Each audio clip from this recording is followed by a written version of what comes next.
Olá, amigos. Sejam bem-vindos à Rádio SBOT, podcast oficial da Sociedade Brasileira de Ortopedia e Traumatologia. Hoje teremos um episódio do programa Doses de Atualização com o tema Impacto Femoroacetabular, como eu abordo no consultório o impacto femoroacetabular no atleta amador adulto. Eu sou o Dr. Luiz Felipe Elias, sou o presidente da Comissão de Cirurgia Preservadora da Sociedade Brasileira de Quadril e irei conversar hoje com o meu amigo Flávio Garcia, de Ribeirão Preto, da calorosa cidade de Ribeirão Preto.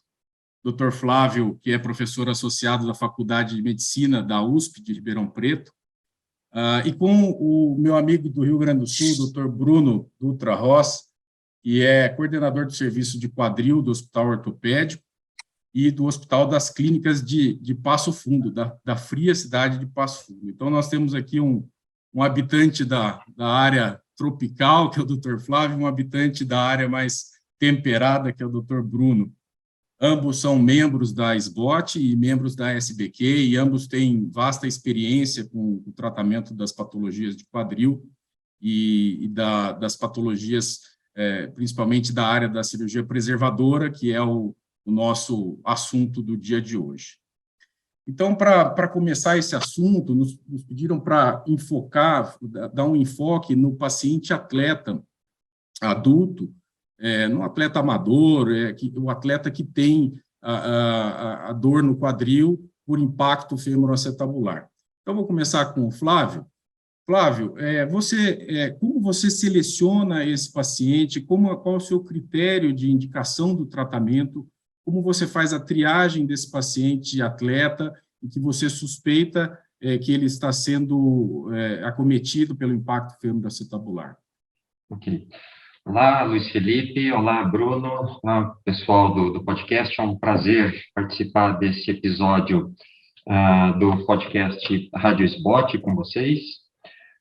Bom, então, em relação à síndrome do impacto femoroacetabular, acho que vou comentar brevemente, só para a gente colocar, então, a definição do que seria, né? Então, é um distúrbio do movimento do quadril, relacionado ao movimento, né, do quadril, onde vai ocorrer um contato prematuro e doloroso entre a borda do acetábulo e o fêmur proximal.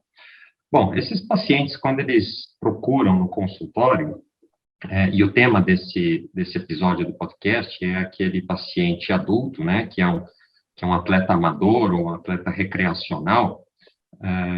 Então, eu nunca indico um tratamento cirúrgico como primeira linha de tratamento, como primeira escolha de tratamento, né? Então, assim, a princípio, depois de, obviamente, feito o diagnóstico, a gente vai conversar, acho que a respeito de história, exame físico e exames de imagem, mas, a princípio, a minha primeira linha de tratamento é sempre um tratamento conservador, e eu só vou considerar, eventualmente, um tratamento cirúrgico, né, selecionar um paciente para tratamento cirúrgico, caso exista uma falha desse tratamento conservador. Então, inicialmente, acho que essas seriam as considerações. Legal, Flávio. Então, você já definiu bem aí a síndrome, né, e essa patologia, ela pode afetar pacientes atletas e pacientes não atletas. E aí eu queria perguntar para o Bruno, com relação ao atleta, se você tem alguma conduta em termos de tratamento. Nós já vamos dar um passo adiante aqui, depois voltar para trás para dizer a respeito de como é feito o diagnóstico, mas por ser um paciente atleta, que é o que nos foi pedido para debater, você tem alguma conduta diferente, mais agressiva, Bruno? Bom, olá, Luiz. Queria agradecer inicialmente ao SBOT pelo convite, né? É um prazer estar participando aqui do podcast.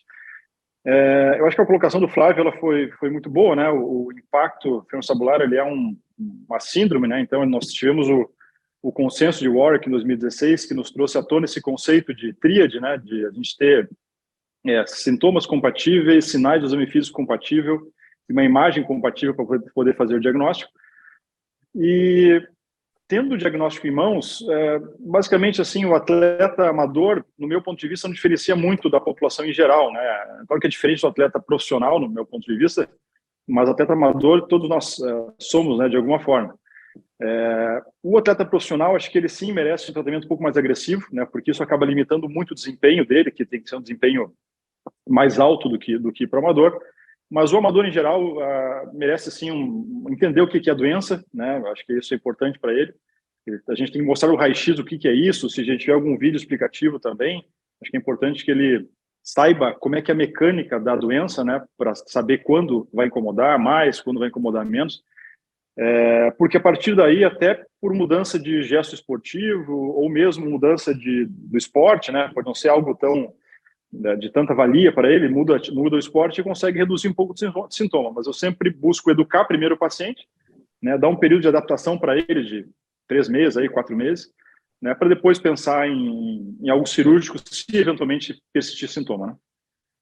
Legal. Então, feita essa introdução pelos dois colegas, e eu concordo com vocês, eu acho que não muda tanto, né, de um paciente atleta amador para um paciente comum, ou que não faz nenhuma atividade física, mas que pode também ter a síndrome do impacto femoroacetabular. Então, agora nós vamos dar um passo para trás e vamos voltar realmente no consultório, quando você se depara com um paciente que você quer avaliar, e que esse paciente é um paciente jovem e que faz atividade física e que vem com uma queixa no quadril, Flávio, como que é a sua anamnese? Normalmente, qual é a queixa do paciente que tem características de ter impacto femoroacetabular? Você já pode entrar aí na questão da queixa e depois o Bruno comenta sobre a parte do exame físico, aí como ele bem falou, uma tríade, né? Anamnese, exame físico e exames de imagem. Perfeito. Bom, então, em geral, o paciente com impacto femoroacetabular, ele é um paciente adulto jovem, né? Então, aí a faixa etária mais acometida é entre 20, 40 ou 45 anos.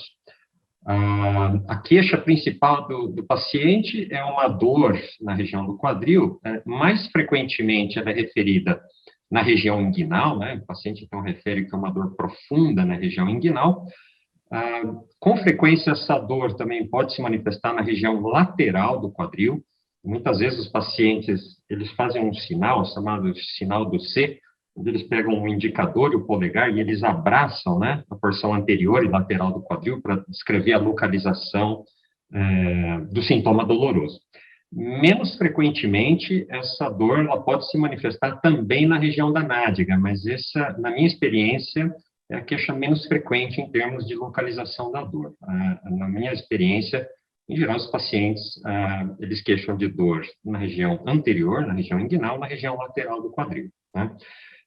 Essa dor, ela tende a se manifestar de forma intermitente, ou seja, com períodos de melhora e de piora.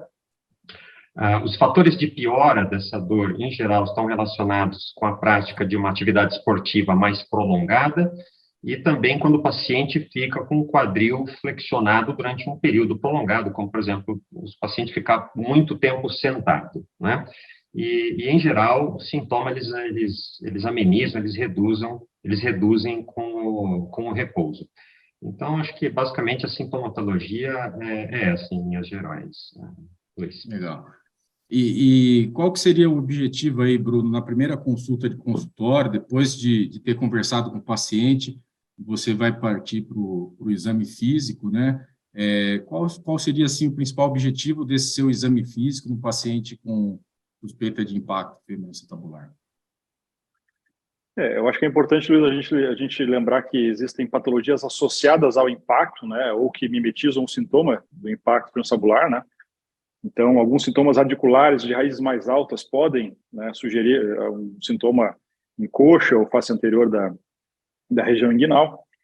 É importante lembrar também que existe uma associação entre impacto e pubalgia, por exemplo, né, ou, eventualmente, dores na região sacroiliaca, em pacientes que têm mais limitação de arco de movimento. Então, acho que o exame físico nos ajuda a tentar esclarecer exatamente qual que é o sintoma primário, né, a origem do sintoma primário do paciente. Existem alguns testes que nós podemos lançar mão no exame físico, né, para impacto anterior. O mais clássico deles é o teste do FADURI, né, de flexão, adução e rotação interna, que é um teste mandatório para a gente fazer o diagnóstico do impacto nocelular. E durante o teste, também é importante que a gente observe algumas coisas, né? E eu tento buscar isso no consultório, por exemplo. Quando a gente vai fazer flexão do quadril, se o sintoma já começa na flexão, a gente tem que lembrar um pouco de impacto subespinhal, né, alguma coisa que possa estar limitando mais a flexão do paciente.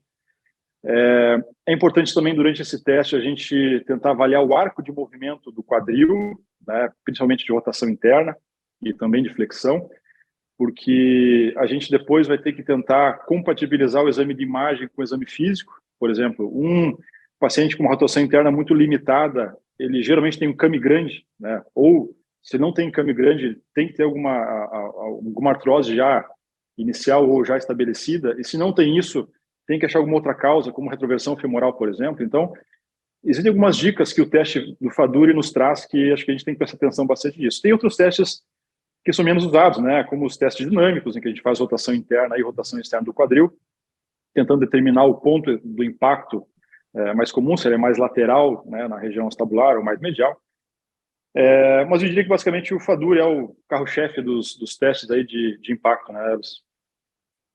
Perfeito, Bruno. Então, a preocupação do Bruno aí de também excluir outros diagnósticos, né, tanto da parte intra-articular quanto extra-articular, né, diagnósticos desde a coluna lombar, da pelve, outras patologias articulares do quadril e problemas também extra-articulares que podem ser inúmeros. Então, acho que se você, com uma boa anamnese, um bom exame físico, consegue pelo menos definir que essa dor é intra-articular, né, Flávio? Você já está com meio caminho andado ali, e a partir do momento que você já fez a anamnese e o exame físico, aí sim, Flávio pode nos dar uma dica aí com relação aos exames de imagem, o que você utiliza no consultório para esses pacientes, Flávio, por favor.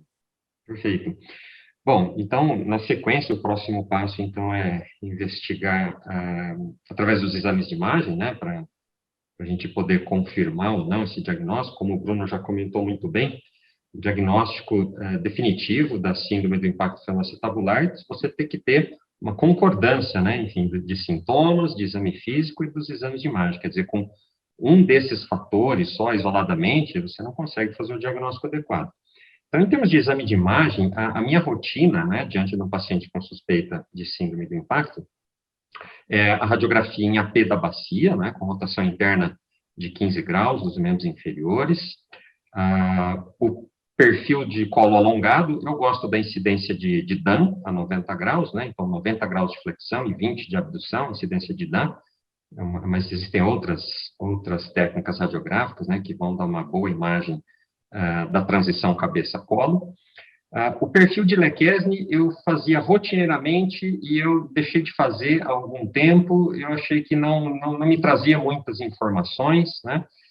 Então, em termos de imagem, hoje, a radiografia é isso, bacia AP, bem posicionado, o perfil do colo alongado, né, incidência de DAN, e sempre um exame para a gente avaliar o estado da cartilagem do lábio também, pode ser uma ressonância ou artrorressonância. Eu, particularmente, eu prefiro a artrorressonância, ela tem uma precisão um pouco melhor do que a ressonância, sem o contraste intraarticular, no diagnóstico das lesões de lábio e lesões condrais, né? Tomografia não é um exame que eu solicite de rotina. Eu, em geral, só solicito a tomografia computadorizada com reconstrução 3D naqueles casos onde você tem uma etiologia secundária da síndrome do impacto, né? Seja uma sequela de uma doença de Perthes, ou epifisiólise, ou uma sequela de uma fratura do fêmur proximal. Mas aquele paciente típico, né, a forma idiopática da síndrome do impacto, eu não utilizo rotineiramente a tomografia. Perfeito. Enfoque, então, para as radiografias nas posições adequadas para a investigação de impacto, né? Bruno, você pede tomografia de rotina e com relação à ressonância, como que se pede a ressonância? Qual é a ressonância ideal para se investigar o impacto femoroacetabular? Eu digo assim porque, às vezes, a gente recebe o paciente já com ressonância, né? A maioria das vezes vem com ressonância, mas com radiografias, se tiverem sido feitas, muitas vezes mal feitas, né? Inadequadas. Então, comenta um pouco também sobre o que o Flávio falou e qual que é a sua rotina, Bruno, com relação aos exames de imagem. O que a gente não pode cair é no erro de fazer o diagnóstico de impacto celular com uma ressonância só em mãos, né? Acho que algumas vezes o paciente chega com uma ressonância de baixa resolução para nós, né? Já trazendo o diagnóstico para que nós encaminhamos o tratamento para ele. E a gente tem que começar a dar um passo atrás, né, para fazer os exames adequados para entender realmente se ele tem a patologia, como nós comentamos anteriormente. Com relação à radiografia, o que eu comumente faço, acho que o Flávio comentou muito bem, eu associo geralmente o DUM-45, que é que eu mais utilizo das radiografias em perfil.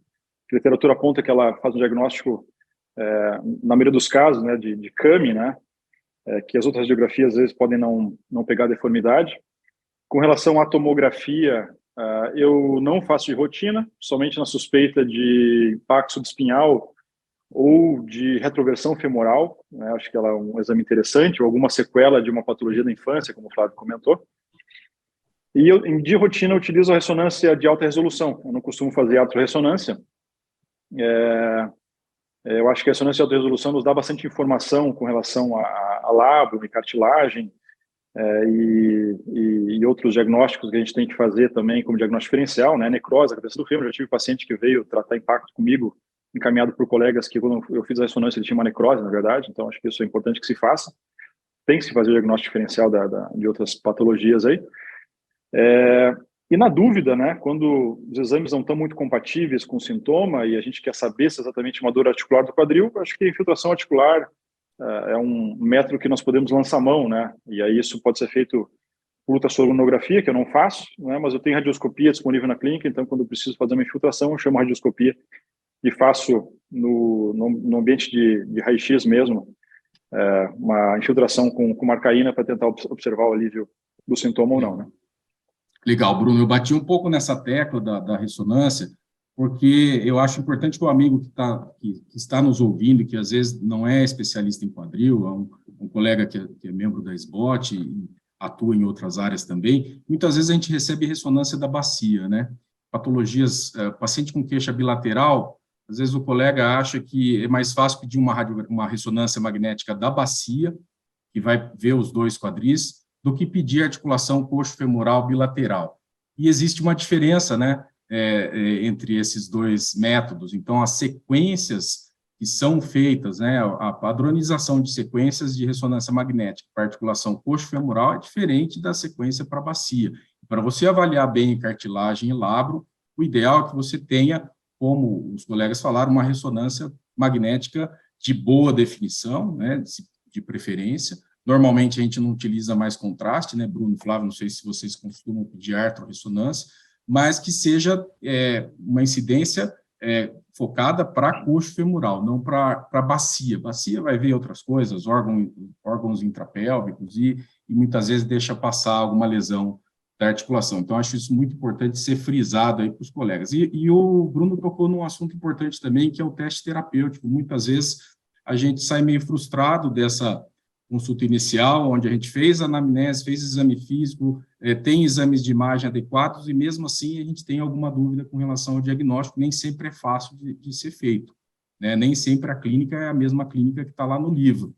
E aí você pode, como bem lembrou o Bruno, lançar mão dos testes terapêuticos, né, que podem ser para diagnósticos ou até para tratamento, né, em que a gente usa aí anestésico, pode utilizar corticoide, pode utilizar substâncias biológicas, ácido hialurônico, e aí a gente entraria num campo também que é um assunto para talvez outra reunião. Vamos resumir, então, um pouco agora a respeito da conduta de tratamento. A gente já falou um pouco no início que o atleta amador e o paciente comum não atleta não tem tanta diferença. Vocês falaram do tratamento conservador sempre, né, de maneira inicial. Como seria, Flávia, esse tratamento conservador? Só dá um resuminho aí de como você faz esse tratamento conservador do impacto femoroacetabular, por favor. Ok.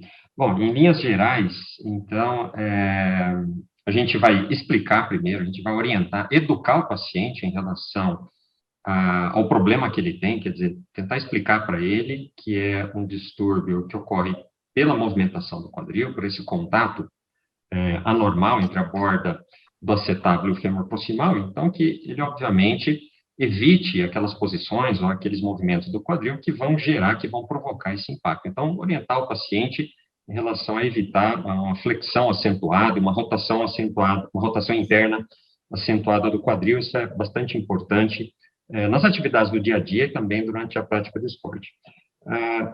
De uma maneira geral, a fisioterapia, eu recomendo que um profissional especializado em fisioterapia esportiva, né, faça o tratamento fisioterapêutico desse paciente.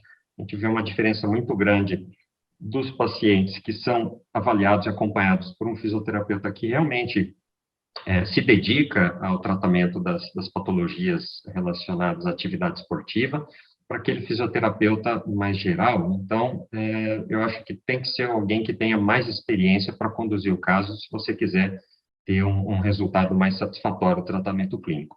Em linhas gerais, nas primeiras semanas, eu recomendo também para o paciente, nas primeiras 4 ou 6 semanas, que ele evite a prática agressiva de esporte, ou a prática frequente de esportes, né? Como eu disse, oriento em relação aos movimentos que podem gerar, que podem provocar um impacto. E, assim, na literatura, a gente não tem um consenso ainda, ou, na verdade, um protocolo que seja validado em termos de tratamento clínico, tratamento conservador da síndrome do impacto, né? Então, isso é um campo que precisa ser mais explorado. O que é utilizado, né, e o que a gente sempre sugere é que seja feito um trabalho de fortalecimento do core, então, da musculatura abdominal, da musculatura paravertebral, né, de coluna vertebral também, e fortalecimento de musculatura glútea, glúteo médio, mínimo, abdutores e glúteo máximo. Então, isso, em maneiras gerais, é essa abordagem inicial. Medicação, período curto de anti-inflamatório e, assim, quando necessário, eu não vejo a medicação como um dos pilares principais do problema. Bruno, então esse paciente do Flávio fez a fisioterapia lá com o fisioterapeuta de preferência do Flávio, tentou modificar e ajustar os gestos esportivos e não teve melhora. Bruno, resume para a gente como que você aborda aí, sem essa melhora com o tratamento conservador, como que você abordaria o paciente que tem impacto femoroacetabular? Bom, então, diante da não melhora com o tratamento não cirúrgico, né, aí a ideia é propor para o paciente, então, o tratamento cirúrgico. Nós temos, basicamente, abordagem aberta e abordagem artroscópica como formas cirúrgicas, né? Eu utilizei no começo da minha carreira, lá 13 anos atrás, abordagem aberta em uns 20 ou 25 casos, em que eu fazia abordagem de Rutter, que é a abordagem anterior, e a partir dali eu aprendi a fazer artroscopia e acabei não utilizando mais a abordagem aberta, né? O resultado das duas formas são semelhantes, né? Inclusive eu fiz um trabalho há uns 8 anos atrás sobre isso, e depois de 3 meses os resultados são muito semelhantes. Obviamente que existem complicações um pouco distintas, né, de uma abordagem para outra, elas complicam em momentos diferentes, acho que é um tema para logo para adiante, mas a abordagem, ela, classicamente, nas minhas mãos e dos colegas, ela é uma abordagem artroscópica, né? Eu costumo utilizar a abordagem extracapsular, né, ou outside-in, depende da literatura que a gente vai se basear para estudar essa técnica, em que nós abordamos o quadril de fora para dentro. Então nós abordamos a cápsula inicialmente, se faz a abertura da cápsula, faz uma abertura que geralmente é um L, né, e é possível ter uma exposição adequada, tendo um pouco de experiência, sem ter uma capsulotomia ou uma capsulotomia muito extensa. Basicamente, eu começo tratando a patologia intraarticular e o pincer, né? Então, quando tem pincer, se faz a ressecção. Se existem lesões labiais dignas de instabilidade que necessitem fixação, nós fazemos nesse momento. E a partir de tratar do pincer, nós passamos para o tratamento do CAMI, em que eu inicio na posição do quadril estendido, depois eu faço uma flexão do quadril com o pé ainda preso, e nós fizemos rotação interna, rotação externa, para tentar pegar toda a amplitude da circunferência anterior do colo do fêmur, para finalizar com a perna solta, tentando ver se a correção realmente foi adequada, né? Então, acho que de roteiro de tratamento cirúrgico, acho que é basicamente isso que é a minha rotina. Assim. Flávio, se você quiser fazer suas considerações finais também e comentar o tratamento cirúrgico, e só pontuar também com relação aí ao atleta, o tempo de retorno ao esporte média, um esporte, vamos dizer, tênis ou futebol, que são os esportes bastante praticados aqui no Brasil, mais ou menos quanto tempo esse atleta pode retornar ao esporte? Por favor. Okay. Eu uso a via aberta, né? Então eu não faço artroscopia de quadril, eu uso o acesso, o mini open, né? Um acesso, um Rutter com dimensões reduzidas, vamos dizer assim. Então, acesso anterior, mais ou menos 6 a 8 centímetros, a gente consegue ter uma visão boa da região que realmente você precisa explorar, né, que vai ali aproximadamente das 10, 11 horas do acetábulo até por volta das 3, 4 horas, né, se a gente considerar o relógio acetabular, dizendo assim. A sequência é a mesma que o Bruno comentou, então eu abordo inicialmente o lado acetabular, enfim, acetabuloplastia. Eu costumo ser bastante econômico, eu não gosto de ressecar muito a borda do acetábulo, eu tento ser o mais econômico possível. O reparo da lesão labral, se o tecido assim permitir, quer dizer, se o tecido estiver sadio, não estiver muito degenerado, ossificado, a gente faz o reparo da lesão do labrum, né, sutura com âncora. Se o tecido estiver muito danificado, estiver, enfim, irrecuperável, aí você tem que decidir entre uma reconstrução ou um desbridamento labral. E do lado do lado fêmur é a osteocondroplastia, enfim, a ressecção do came, né. Então, eu utilizo a via aberta como rotina. Obviamente, a recuperação, pelo menos nas primeiras semanas, é um pouco diferente. A via artroscópica, sem dúvida, ela é mais rápida, tem a vantagem estética também, né, em relação à via aberta. Mas acho que na fase final, o que a literatura mostra é que não existe uma diferença muito grande.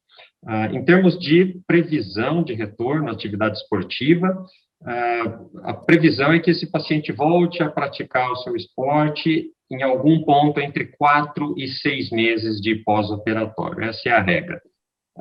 Eu nunca tive coragem de liberar um paciente com menos de 4 meses, tá? Especialmente, enfim, quando o atleta não depende disso para viver, quer dizer, não é um atleta profissional, a fonte de renda dele não é o esporte. Eu libero com pelo menos 4 meses e, eventualmente, pode demorar até um pouquinho mais, aí até chegar aos 6 meses. Legal. Então, 2 colegas aí com vasta experiência, e vejam que o Dr. Bruno opta mais pela artroscopia, começou com a cirurgia aberta e hoje faz mais artroscopia, e o Flávio, a via aberta. Então, os dois conseguem tratar de maneira eficaz, as duas vias, as duas formas de acessar o quadril, conseguem tratar de maneira eficaz a patologia da síndrome do impacto.